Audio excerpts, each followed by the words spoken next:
So I am changing my tone because I just did a very serious video about the Minnesota thing. And I want to talk about this TPUSA, Wolves in Finance, cease and desist. The next chapter's hit. And listen, man, I am ready to spectate this thing and talk about it and make jokes because this is a lesson apparently people need to all learn.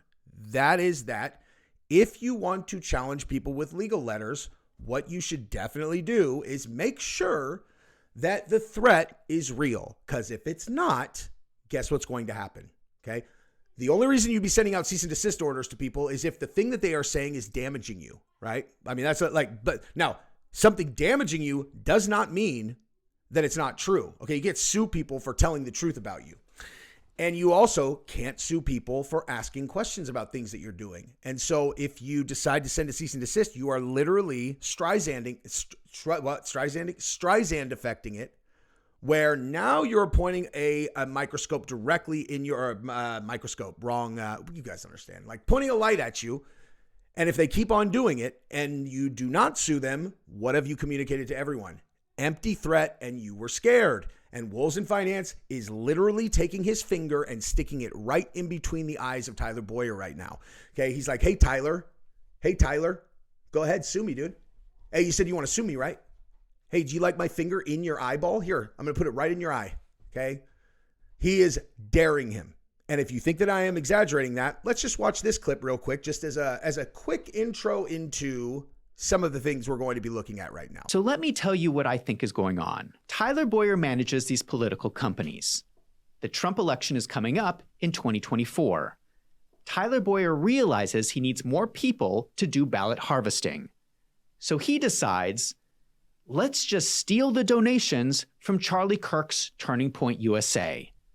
So he transfers $8.6 million into the company he manages, America's Turning Point.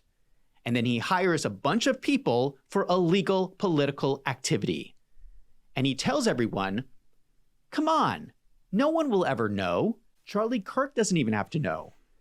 We will just say it is nonpartisan. We will call it get out the vote efforts. No one's ever going to ask questions.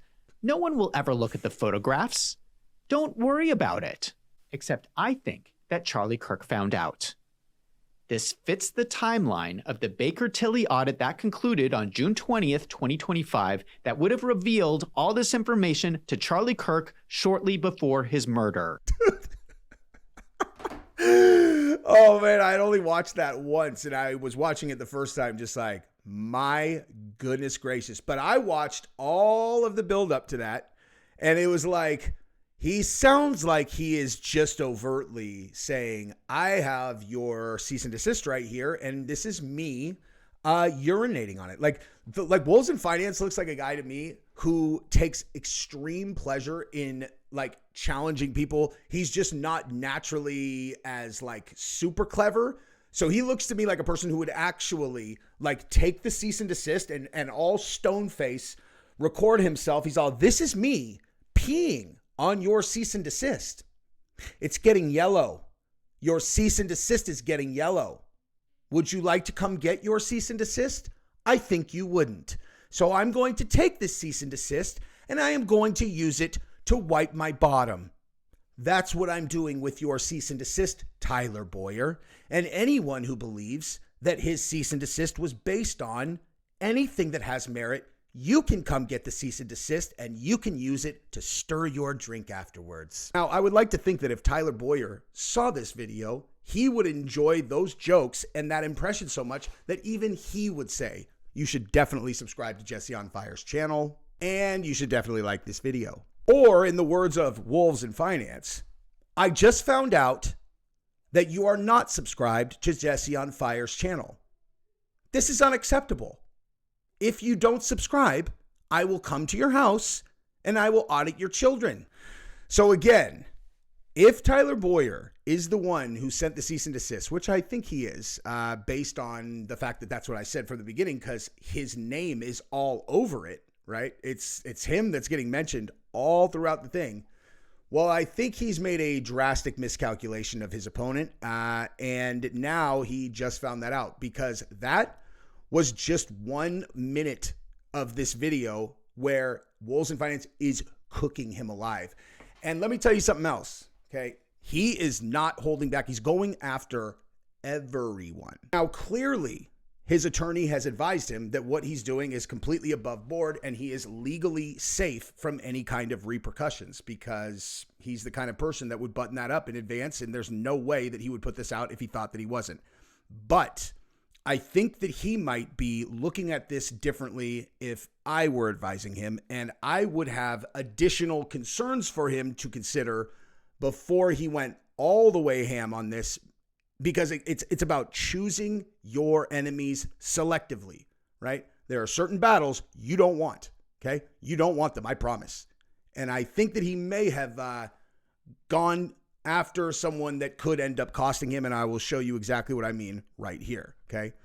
So let me just show you this section, and you guys tell me. Listen, I'm not condoning anything that's in this at all. I'm purely talking about if Wolves in Finance was my boy and I was giving him strategic advice, I would have given him the following advice that I will tell you after we look at this. Reported on by mainstream news outlets like CBS, except the letter itself has never been shown until Paramount Tactical's podcast. In fact, I'm guessing he was not supposed to show this to his audience because it is quite shocking. It is a 2-page letter on Department of the Treasury letterhead. It says it is responding to a request from Erica Kirk. It says, 1, there is no IRS investigation currently underway on Turning Point. 2, all 4 990 forms were filed by May 15th, 2025. 3, the next year's forms will be filed by May 15th, 2026. The letter is signed by Treasury Secretary Scott Bessent. Paramount Tactical... Real quick. Let me show you guys something. Look at that signature. That is a great signature. I am a connoisseur of good signatures. I consider mine excellent. Matter of fact, I might sign something while the next segment is playing, since now we're talking signatures. And that is a fantastic one. Incredibly impressive signature. Also, who is that guy again? Scott Bessent, and that is the acting commissioner for the IRS. Okay, just noted. Okay, noted. He signed that. Now, let's continue. Signed by Treasury Secretary Scott Bessent. Paramount Tactical is presenting this letter as some kind of evidence that there is no fraud at Turning Point. That is ridiculous for a number of reasons. We all know this because all of us deal with the IRS. We all know this is not normal behavior. Have any of you ever received a letter from the IRS saying, just letting you know, we're not doing an investigation on you? No, of course you have not, because the... No, I definitely have not. Neither have you guys. Neither has Wolves in Finance, and he's going to explain exactly why, and then we're going to get to some important notes that I would have given him had I been advising. The IRS does not do this. And it's not coming from the IRS. The letter is signed by the Treasury Secretary, Scott Bessent. To me, this looks more like a political favor to Donald Trump's personal friends than a legitimate IRS communication. Okay, but you can see right here that it says Scott Bessent, acting commissioner of the IRS. So that is at least something that we need to point out before we move on and we continue this video and get to the part where I say, listen, dude, if I were advising you, I would say you are maybe making enemies that you don't want. And Tyler Boyer is not one of those people, but that is not who you're targeting. Okay. So if what you're saying, if you don't want to get sued, that's because you're concerned about finances, right? You're concerned about your finances and you don't want to have your life destroyed. That he talks about that earlier in the video. Okay. Well, being wrong in a civil lawsuit, that's not the only way you can get your life destroyed. Okay. And again, I'm not condoning anything that I am talking about. I am just purely getting ready to talk about the way the world actually works. Okay. Now let's continue this and then I will make the point that I'm actually making. Back. This does not mean that state attorney generals cannot file criminal charges against Turning Point executives. This letter does not disprove my concerns about their finances. And what is this? What is this? At the top of the page, someone has crossed out Mrs. Kirk and wrote in Erica. It looks like someone is proofreading Scott Bessent's letter. Who could that be? I have reviewed so many White House documents, and in my opinion, that handwriting looks like it was written by Donald Trump. If you compare it to other samples of his writing, he does a consistent method where he writes a name dash, name dash, name dash. Now, I do have to point out, though, that the actual handwriting here does not resemble the handwriting on that letter at all, right? The name dash, yes, he does do that, but that is not the handwriting at all. That like he writes in all caps. Trump writes in all caps. Now I notice that because I do that. I do that also. And anyway, so when you go back to the letter, just look and see if you guys agree with me that it actually probably is not Trump. That doesn't matter though for the point that I'm making, but just watch. The K is very much like this K. The E is written the same way as this W. This handwriting looks like it belongs.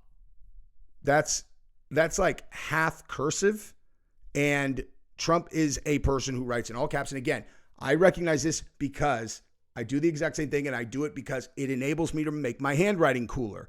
And as a person who loves to do the signatures, you know, like I like to do that. This has nothing to do. This is the only part of his video that I would push back on, but it still is not, you know, necessarily related to the point I'm going to make in a second. Belongs to Donald Trump. This letter does not look like it came from the IRS. It looks like it came from the President of the United States. Do you understand what this means?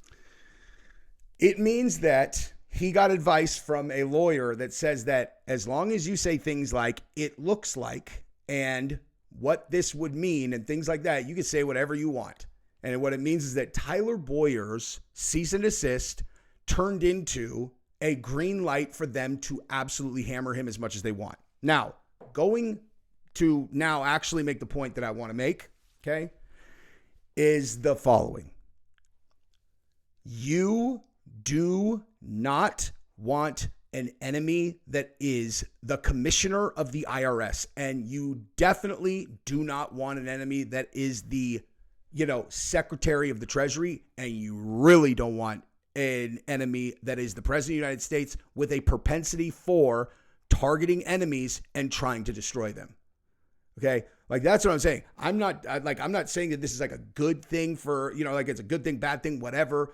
This is like, I am completely agnostic to whether those personality traits or the way that this all works is a good thing, bad thing, whatever. I am literally just saying this is what I would tell Wolves in Finance. Is like, these guys, if they get it on for you, can destroy your life regardless of whether you're right. As a matter of fact, it actually matters zero if you're right. Now, I want to get into what he is actually accusing them of, at least with using words like allegedly. But first, I want to just show you. I literally wrote this in my lap. Okay, so look, this is not my best work. But since I was talking about writing in all caps, there it is. That is how I write. And there is not a world where I would write, you know, like with half curve. You know what I mean? Like, it's like, dude, if you write like this is how you write. My signature sucks on that, dude. I did it on my lap, and I said my signature was boss, and it's not even that good on this one, dude. I did it on a crumpled up old financial, like a mortgage statement. It looks like it fell in some water. Man, I should have done it better. I'm just kidding. I mean, no, I'm not kidding, actually, but I don't actually care. Nonetheless, let's get over to where he outlines why this would be, what Tyler Boyer is doing would be illegality. Okay, so I want to just skip over a bunch of this because there's a lot. This is a very long video. It's 46 minutes, his video is. So, like, you obviously should definitely 100% watch it. But let me skip forward a little bit and let's go ahead. Oh, this is so petty, dude. This is so petty.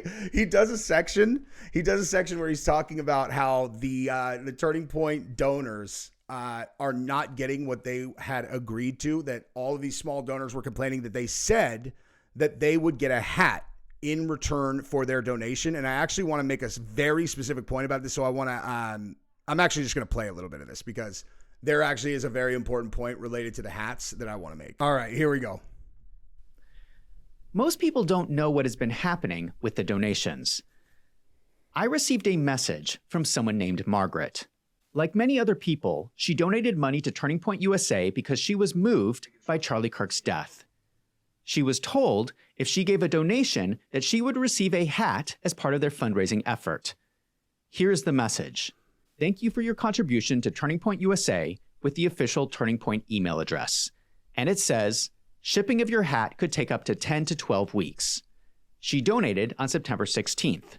12 weeks would have been the second week in December. Margaret has never received a hat. Instead, she received this card with a rubber bracelet.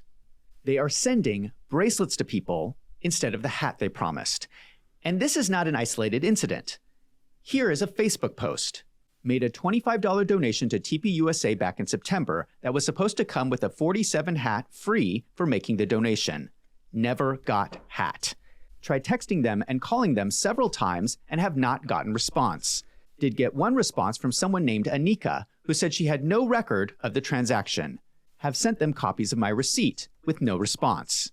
Called and left my name and contact info on their voicemail because they never answer the phone and they don't even call you back.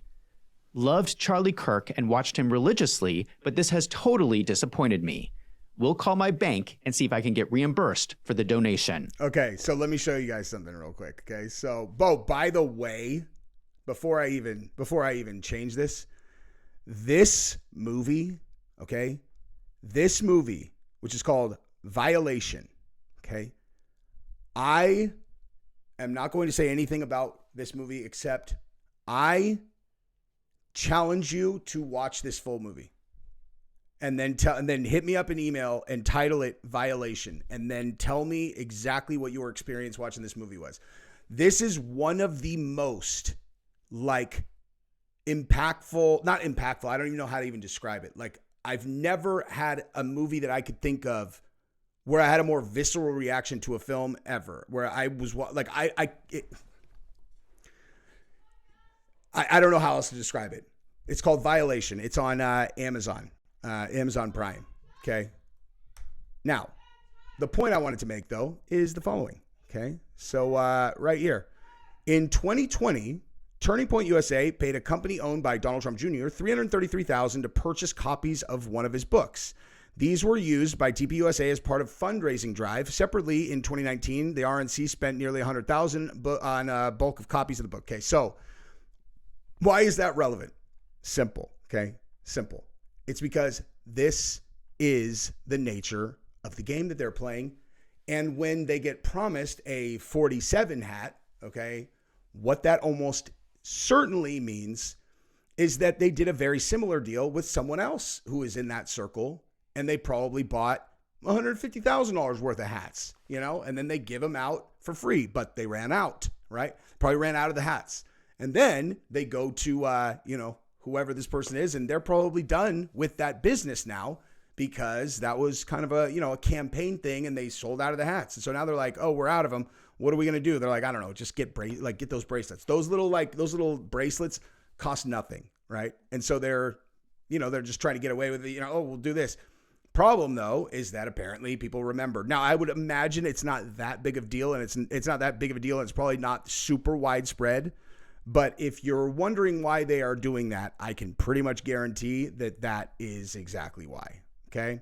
Now, let's just get over here and let's let him explain what he believes is the illegality related to Tyler Boyer's Turning Point action. And then I will leave you to watch his video without my hilarious commentary.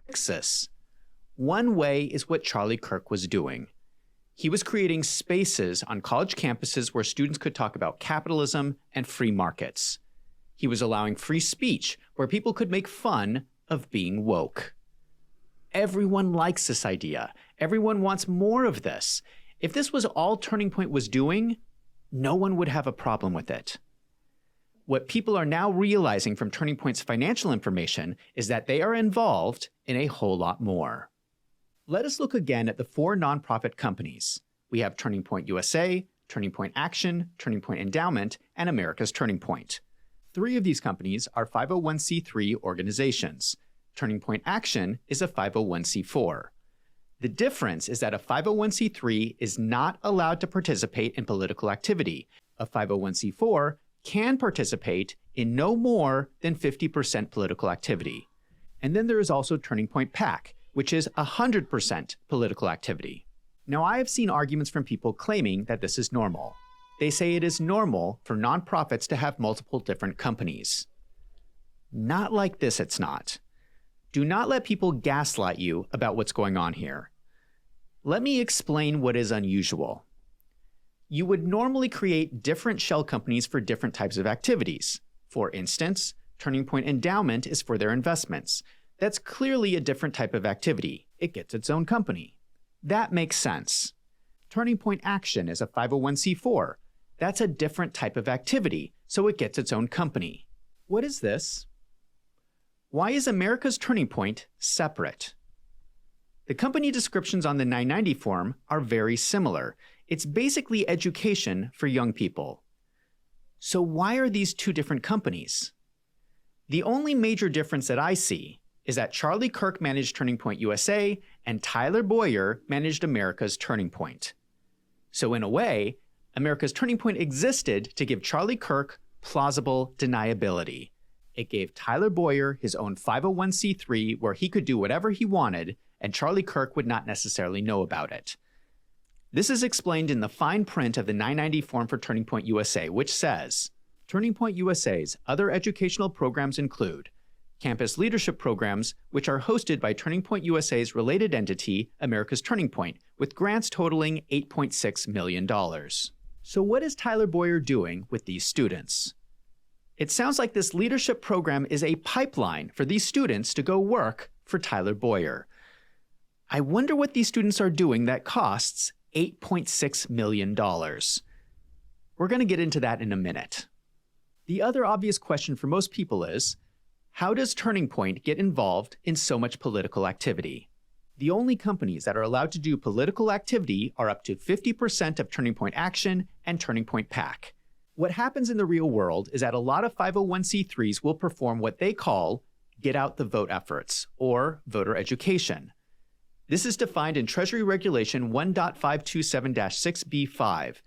Get out the vote campaigns must not be specifically identified by the organization with any candidate or political party. Yikes. Yikes. I feel like not only is that being violated here, it's probably being violated by literally every single 501c3 that operates in the political space ever, right? Ever. But you know what? I just realized, you know what? I've shown enough of his video for today. I don't want to take any more of it. I just want to end like this, okay? Jesse on Fire showed part of my video, but he did not get to the point where I make my most damning accusation. Tyler Boyer will rue the day that he sent that cease and desist to my home, which I used to wipe my bottom and then stir his drink. He is the kind of person that I would expect is a little bitch who does whatever his wife tells him and then pretends to his buddies that he runs the roost. You don't run the roost, Tyler. The roost is not yours. You're a little bitch, and we all know it. And now I am going to let you see Tyler Boyer get owned by his wife in this expose video that I got my hands on from someone who Tyler had mistreated in a former job.